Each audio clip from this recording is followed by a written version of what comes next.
Welcome to my YouTube channel. Thank you for liking and subscribing. Hello. I've been gone for a little while on vacation, so it's wonderful to be back here on YouTube. And today I'd like to talk to you about soul contracts.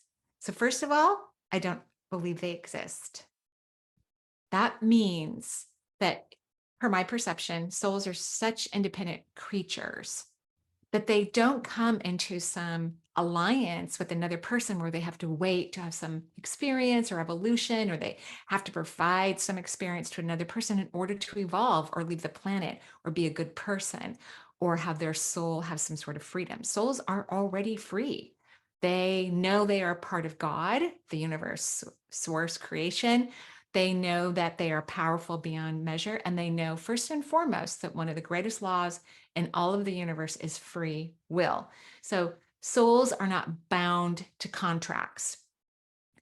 There are some groups of beings that it may seem they have a contract because of the way they come together and the way their energy seems to be locked into each other.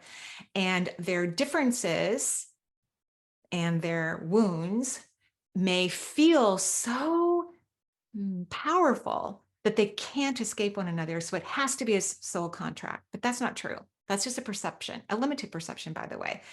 Assuming that, you know, our souls are enslaved to some agreement we made hundreds of thousands of years ago that if we don't participate, we're not going to evolve or something terrible is going to happen to us. You can see how false that language is, that it's a misconception and it's not true. So, for example, people who have more narcissistic tendencies who are living on earth, in other words, a soul is bringing something always that they want to heal, things that they are confident about and powerful about when they come into a physical reality, things they want to experience again or experience for the first time. And as I said, things they want to heal. So when a soul brings part of their energy onto earth and they want to heal from a narcissistic pattern, which is a wound, it's a wound that was created from, unusual, unhealthy, unhappy experiences that happened in previous lifetimes. It's not uncommon for them to be attracted to someone who is highly empathetic, super sensitive, extremely kind, overgiving, has really a poor sense of self. And really, narcissists have a poor sense of self too. So they're coming together, but they're really acting out their woundology in different ways. One is selfish and taking advantage of other people and not caring so much about other people's feelings. And the other person's on the opposite spectrum where they're not caring about themselves at all. They have no idea how they feel. They don't know how to express their needs or their wants. They overgive and over nurture others to their own detriment. So they come together because in reality, these two different soul type healing energies that they want to occur. And every soul hopes they learn it in a lifetime on earth. Like, oh, wouldn't that be great if I let go of my, overgiving pattern or my narcissistic tendencies during this one lifetime on earth? That would be amazing if I could do that. That would be amazing. So they come together because the over empathetic, you know, overgiving, caretaking person really needs to learn more about selfishness. And the selfish person who seems, manipulative and controlling needs to learn about selflessness. So you can see how this is a perfect match, but in no way does it mean that they have a contract and they have to be together and they have to support each other and they have to help each other heal. No one is required to heal another person. In fact, the truth is only individuals can heal themselves. Even when healers like myself work with clients or students in classes and we want people to heal, evolve, expand, we know a well-rounded healer knows that we're not the ones that are making it happen. We might be providing opportunities and new perceptions and energy that could be used to transmute things, but it's really the individual that decides they don't want that anymore in their life and they're willing to make some changes. And they also allow themselves to have follow through. When you come to the physical realm, it's imperative that you participate and follow through. So like when we're talking about these two personality types that they want to heal in the human realm, the empathic overgiver and the selfish tendency to be narcissistic on earth.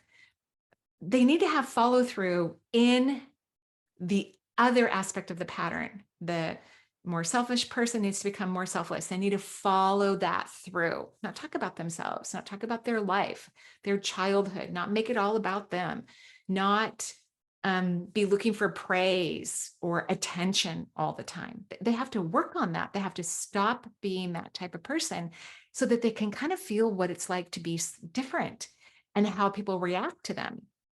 A lot of people are attracted to narcissistic type individuals because they can be charming and they tell big stories and they want to be liked. They want to be appreciated and valued.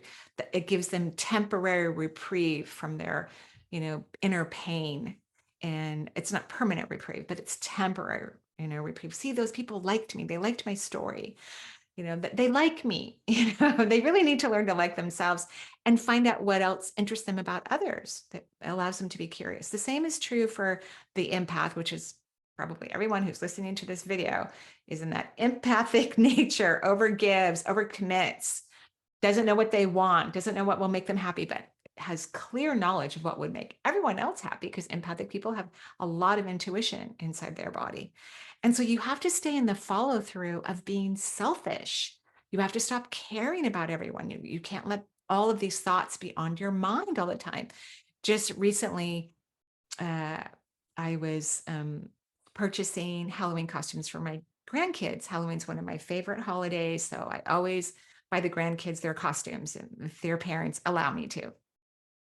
And so I got this Minnie Mouse costume for the youngest grandchild because she goes, yeah, Minnie Mouse, Minnie Mouse. I'm like, okay. And I get this notification that it's sold out. And so they canceled my order. And I actually got, oh my gosh, what if we get something she doesn't like? What does she want now? Like, I got a little stressed about it. Oh my gosh, I'm calling my daughter. She goes, Mom, she probably won't even care. She's not quite 2 yet. She'll be 2 in February. And so we're looking at other costumes and I had to like, relax. It's okay if she's not going to be Minnie Mouse. It's like, it's okay. And we could buy it from another vendor if we wanted to.